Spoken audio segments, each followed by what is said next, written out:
Thank you all for being here. My name is Justin Dujardin. I'm an account executive here at Revelwood, and I'm joined by my colleague Haley Elliott, one of our senior pre-sales solutions consultants, who will be showing you today's overview demo of adaptive planning in a few moments. And I want to just take a few minutes to give you an idea of what to expect today. So firstly, some background on Revelwood. We are a platinum business partner of Workday. And what that means is that we are part of an extremely select group of partners that help you evaluate and implement adaptive planning if it's a good fit for you and your team. We have over 25 plus years of experience and made up of a diverse team of certified and experienced consultants that bring decades of financial operations and system know-how. We've implemented over 150 adaptive planning customers over the past few years, and this number continues to grow for us.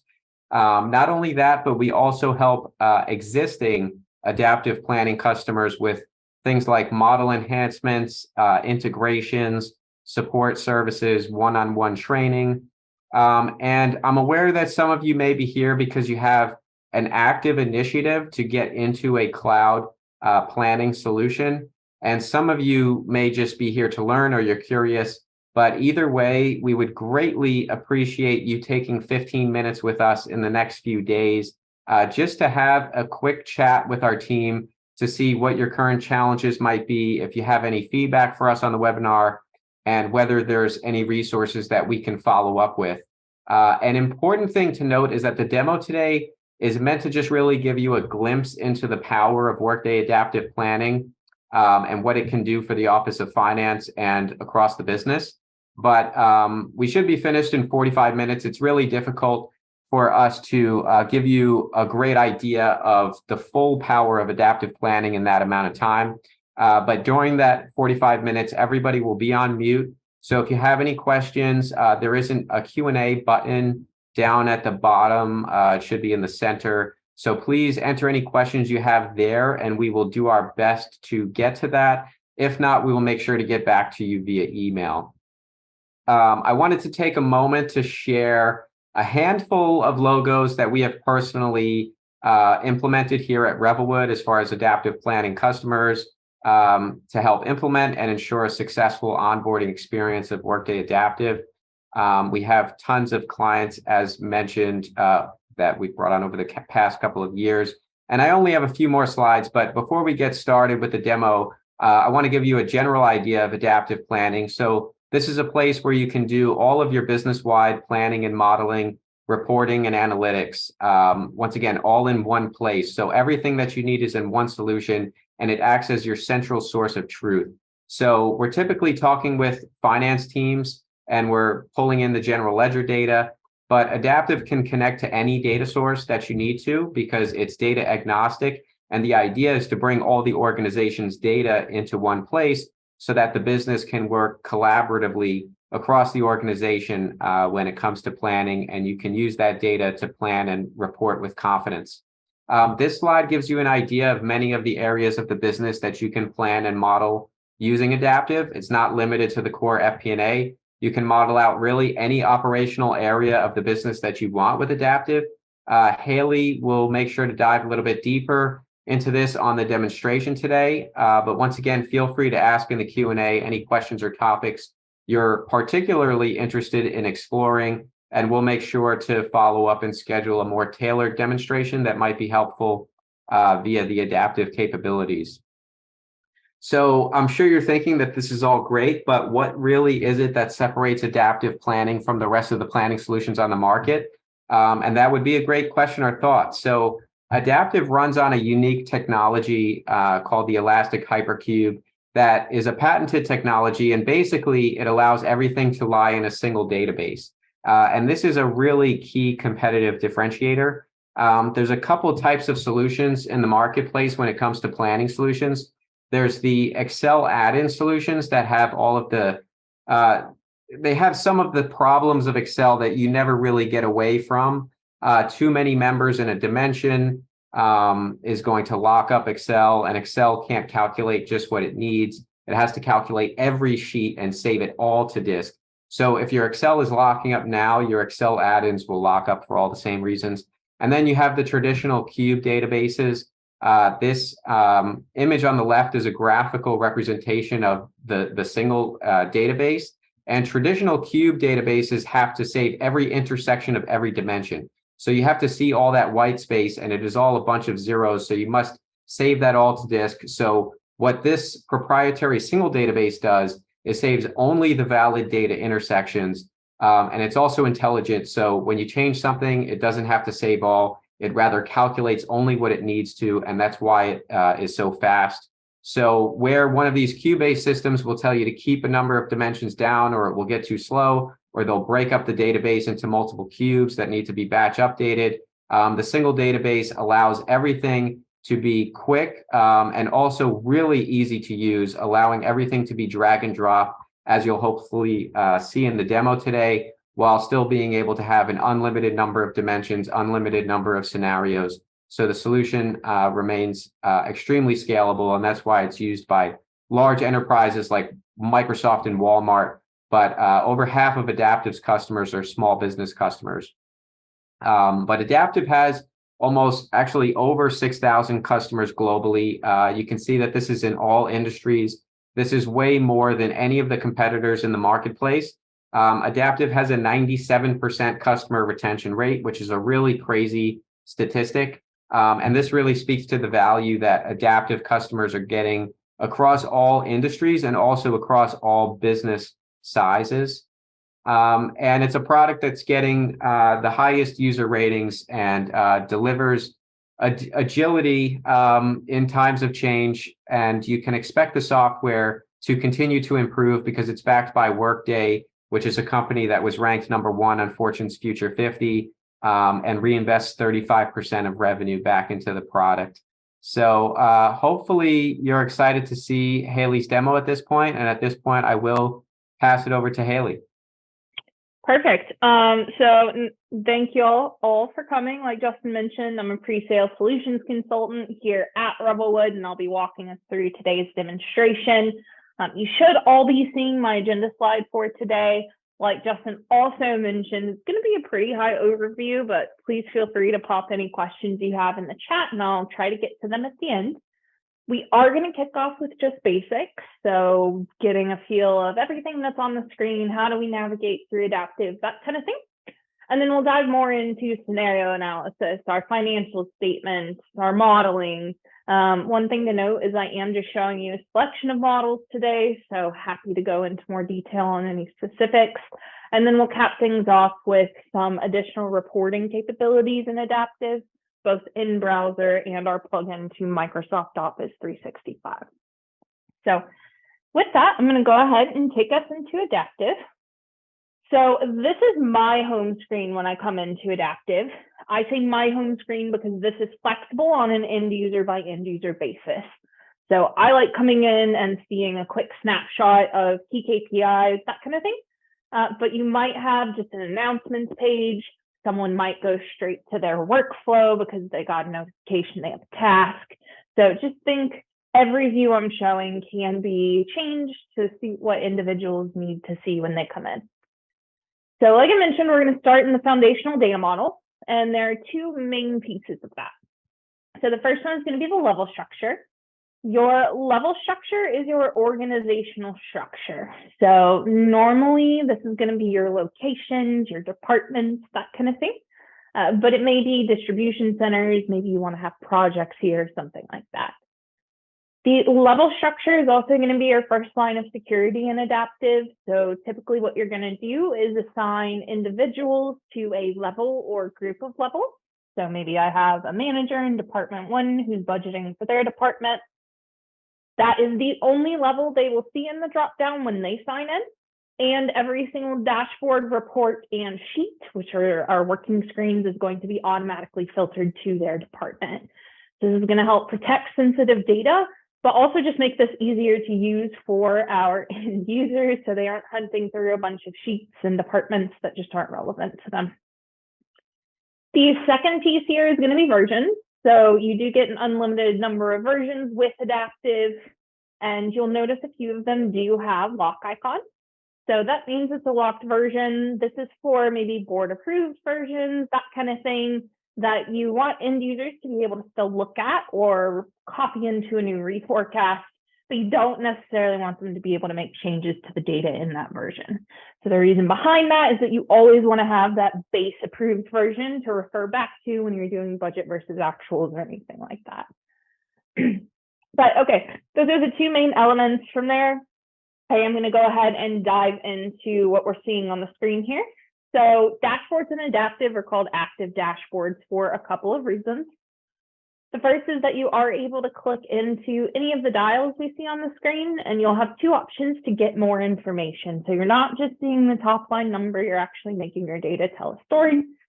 The first option here is going to be Explore Data, and this is going to open up a cell explorer that gives you a bunch of extra information, what the calculation is, and you can see it's pretty plain syntax. The syntax in Adaptive is pretty similar to Excel. There's not a big learning curve. The main difference is you're just using account references. You can look at dimensionality. You can actually drill all the way back into your input sheets, so you always know where your outputs are coming from. And then lastly, there's also an audit trail, which you can use to see who's made changes to the data, when they made the change, and what the change was. So lots of control over kind of visibility into the data. The other option here was this drill down path. So this is every dimension that's tagged to revenue. And the cool thing about Adaptive is I do not have to code this pathway in. What I mean by that is with a lot of other tools, they're going to make you, during implementation, decide what order you want to drill down into, and that's kind of hard to flex.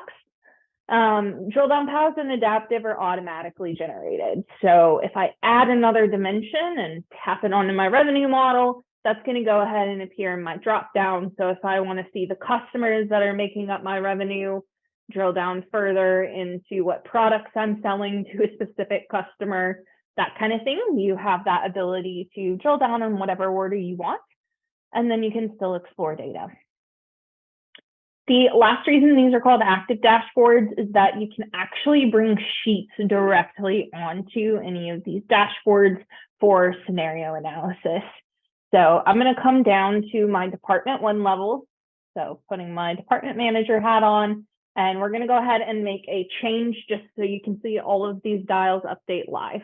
The reason I like to show this is just to prove out that Adaptive is one database. So your models are on the exact same platform as your visuals.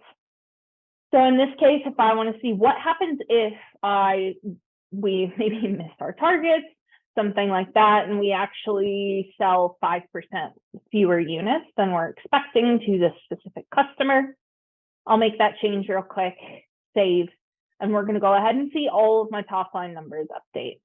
So again, just highlighting that everything's connected. You aren't having to wait on batch processes or anything like that to run to see what if XYZ happens.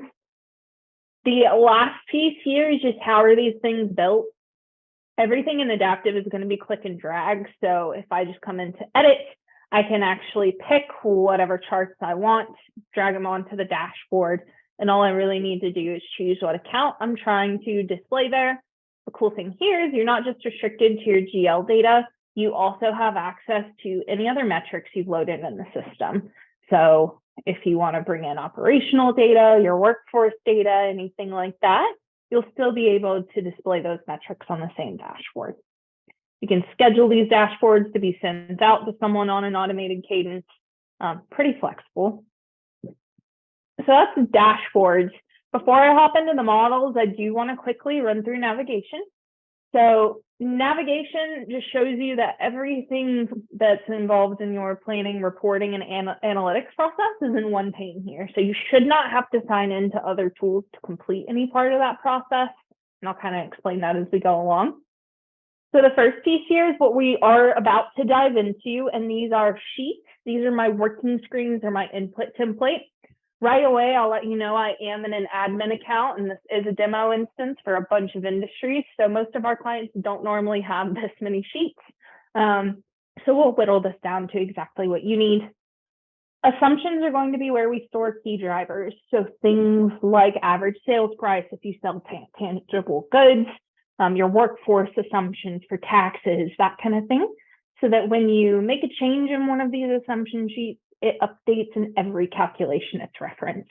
So you're normally hard coding those values in Excel. Here, there's no hard coding. You have one central location to manage your drivers. We'll come back to reports. We are not going to be digging into the consolidations module today, but just know that Adaptive does have capabilities for intercompany eliminations. We do also have process tracker and workflow, which highlight our ease of use for task management. But where I really want to focus real quick is just on integration, which I know is scary to a lot of people, but it's really not scary in Adaptive.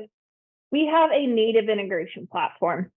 So I really meant it that you don't need to sign into any other systems to complete your planning processes. What we'll do is actually connect directly to your source systems to pull in GL balances, transactions, CRM data, anything you want to be updated and refreshed on a frequent basis without having to do anything. So we can set up tasks to actually run or reload your actual data on usually a nightly basis, but you can do it as quickly as every few minutes. There's no performance impact either on your source system or Adaptive. And what's really cool here is that no one is kicked out of the system when the integration is running, since it only takes a minute or two.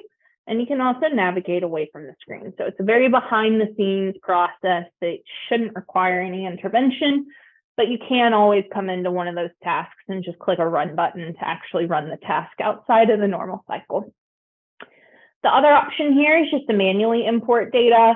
Adaptive will generate a CSV template or an Excel file for you to just copy and paste data into, and you can pop it into the system. So bunch of flexibility there. Lastly, before I do hop into some sheets, is just support. So Adaptive is meant to be owned by finance. And so the support pane here gives you everything from just straight documentation to 24/7, 365 support that is included in every Adaptive subscription. So you always have a resource to contact with technical issues. Most importantly, though, is going to be this question mark up at the top, which is a context-dependent knowledge base. And that's actually going to guess what I need help with based on where I am in the system. So kind of like your own little IT person in your back pocket that speaks plain English. Cool. From there, I'm going to go ahead and jump into two models.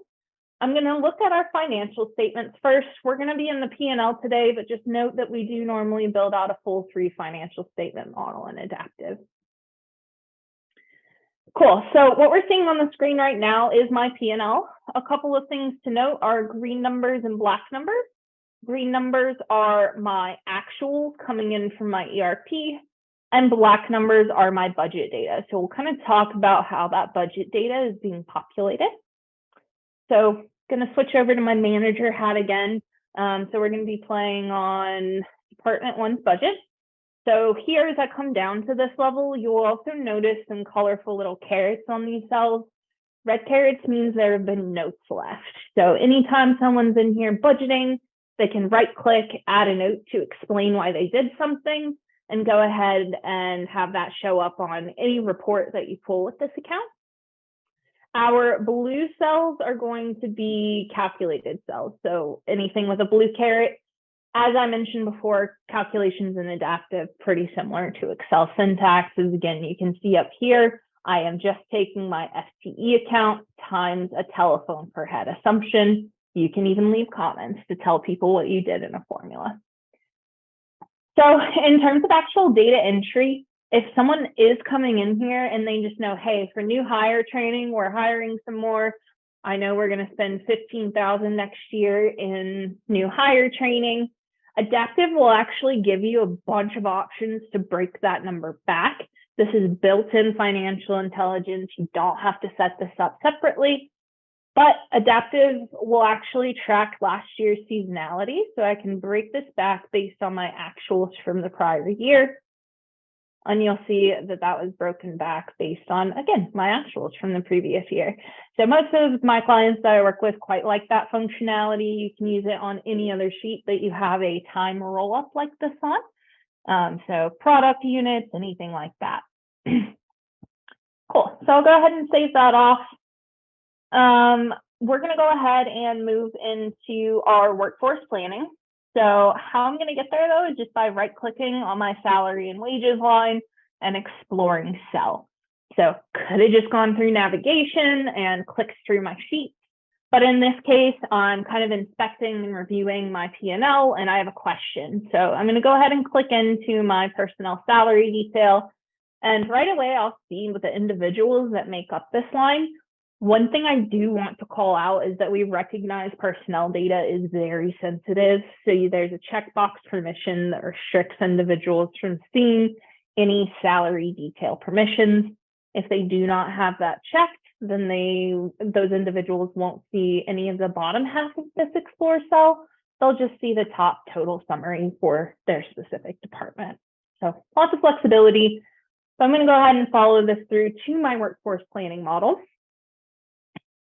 So what's about to come up is a modeled sheet. So nomenclature does not really matter. The point is this is a sheet with a bunch of columns, and you get to click and drag whatever columns you want on here.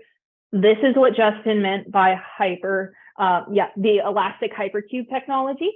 So you actually get to pick what intersections you want calculated on the workforce planning sheet, because HR is not going to care about products normally. They just want to see job titles and salary detail and that kind of thing. So think performance, but also ease of use and trimming out details that people don't need. So a couple of things here. We have drop-down menus. These are all dimensions. So different ways you like to slice and dice data, but you can also use these values to reference assumptions. What I mean by that is that a lot of us, if we operate in multiple states, probably have challenges calculating taxes properly. So you'll set up assumptions for those different tax rates and just go ahead and tell Adaptive, hey, this individual is in New York, go ahead and calculate New York taxes. A couple of other things here. We have these percentages to the right. What you'll notice is I have two lines here for William, and he's actually having his expenses allocated across departments 1 and 2 because he works in different departments. If any of you are in healthcare, you can do this for your physicians across clinics. For consulting services, we sometimes have individuals allocated across projects. Get the idea. You can allocate across whatever dimensions you want, as many dimensions as you'd like. The calculations here are all happening in the back end. So if I come into row details, I can see all of the employee burden calcs that are being linked into my financial statements. And then what I want to call your attention to is just these tax calculations down here. So if you notice, they drop off in July, and that's because Madeline has hit the max that we put into our assumption sheet. It knows, hey, we don't need to pay out this tax anymore. It'll drop off until the next fiscal year. So I'm showing this in the context of just personnel, but you can think of this type of financial intelligence operating in anywhere you work with minimums and maximums and want to get a little more precise on that. The last point on this type of sheet as well is once you've imported this type of base data, so I imported in my employee roster, you can also start to manipulate that data. So it's not static. I can say, hey, I actually think I want a new hire. So I can go ahead and add that individual down here. Maybe I want to replicate a position. You could have an approval column on the sheet. There is a lot of flexibility with workforce planning. The one other thing I'll say here is I'm showing an individual-based plan. If any of you are in like manufacturing or even SaaS and have some positions that are maybe higher turnover and you just want to track them by position, so number of FTEs by position with some sort of base salary or base hourly pay, and we can also set up that type of model. You can do both. So just think one example, you can do a lot with this type of sheet. Cool, so that's workforce, a very light touch. From there, I do want to cover some reports. So we saw dashboards, but we also have web reports available in Adaptive. So I'm going to go ahead and explain functionality, and then I'll show you a couple of others. So web reports have a lot of information on them. The first, if you remember back to the P&L I showed a few minutes ago, there were some red carets on some of the cells. all of those notes are now aggregating at the bottom here. So I'm not having to click through every tab or every department to figure out why my final number is my final number. All of those are just aggregated here. And if for some reason you want them in line, you can also put them right in the column. So personal preference. If any of you are multi-currency, we do also have native FX capabilities, so I could translate this entire report if I wanted to. But if I see a weird variance like this, so 1700% or almost 1700% obviously needs my attention, what I can do straight from this report is just click into my actuals, since they are way too high, and drill all the way into transactional detail. So this is going to save finance from either having to ping in the accounting team and ask them to look for any weird transactions in this month, or sign back into your ERP. Since all of the transactions are pulled right here, you can add whatever fields you want. So I have a very limited number of fields showing right now. Other common ones might be vendor, project, anything that you would just like to have here. Cool. The other piece here is just pivoting the report. So a lot of times we get asked by leadership, hey, what functions are actually driving our salary and wages, something like that. So if I actually click on an account here, I'm going to have the same drill down path. You'll note that I can add notes onto the report as well. So if I'm at the end of my budgeting process, I'm reviewing and want to make some notes explaining variances, I can do that.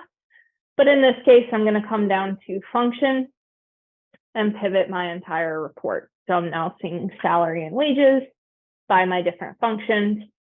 One note to make here is when I clicked on that account, you saw a bunch of dimensions. You don't have to have that many. It just depends on how complex your planning process is.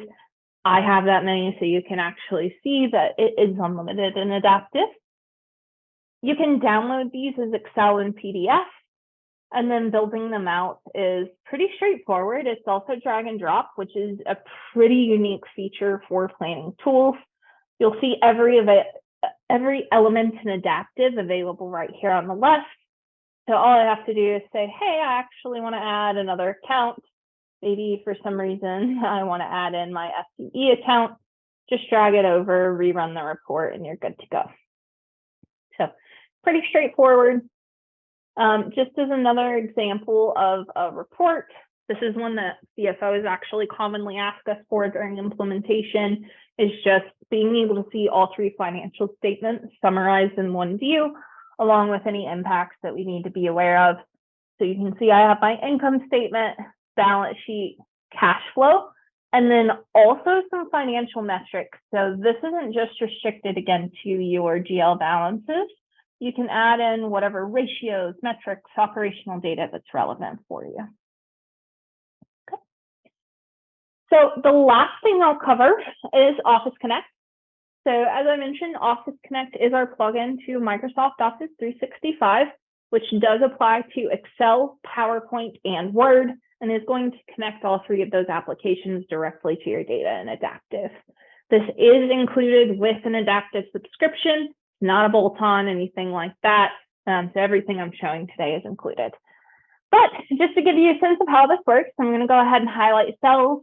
Blue cells are linked directly to Adaptive. And just to prove that out, if I come over a blue cell and explore cell, that's going to take me back into Adaptive. So popped up on my other screen. But right here, you can see, again, from outputs to inputs, even when I have this report in Excel. Green cells are going to be dynamic labels. So every time I refresh these for the following month, it'll go ahead and update automatically. In terms of building these out, again, it's click and drag. This pane over here should look really similar to the web report interface I just showed. We like to keep things consistent for our end users. So all you have to do is say, hey, I have maybe an existing report. Maybe you already have a common board report that you use. You don't have to rebuild that. You can just grab whatever accounts you want from Adaptive to make those line items live. And then from there, all I need to do is refresh. But what I actually want to do while I'm making this report alive and adding some information is pull next month's board report. So I'm looking at March right now. If I come up in the workbook properties up here, I can change the report date forward a month to April. I'll say, okay, refresh. And we're going to see two things happen. You're going to see all of this data now populate, just clicked and dragged and refreshed, and I suddenly have new accounts.